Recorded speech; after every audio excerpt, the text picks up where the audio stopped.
Faberlik kompaniyasiga a'zo bo'lsammikan, bo'lmasammikan, qanaqa imkoniyatlari bor deyotgan opa-singillarimiz uyingizda o'tirgan holatda o'z biznesingizni yo'lga qo'ymoqchimisiz?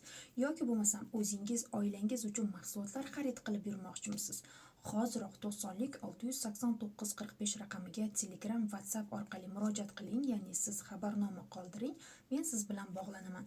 Hozirgi katalogimizda 50% chegirmalar, ya'ni kuponlarni qo'lga kiritishingiz mumkin. Men уже shunchasini qo'lga kiritdim. Sizda ham mana shunday imkoniyatlar bor va keyingi katalogimizda bu kuponlaringizdan mazza qilib foydalansangiz bo'ladi. Hoziroq bizning katalogimizda, ya'ni hozirgi 6-katalogimizga a'zo bo'ling. Faberlik onlayn magazinidan 20% dan 70% gacha chegirmalarni qo'lga kiriting va bu bilan birgalikda shaxsiy biznesingizni yo'lga qo'yishni onlayn tarzda, offlayn tarzda bemalol foydalana olishingizni men sizga shaxsan o'rgataman. 90lik 689 45 raqamiga hoziroq murojaat qiling.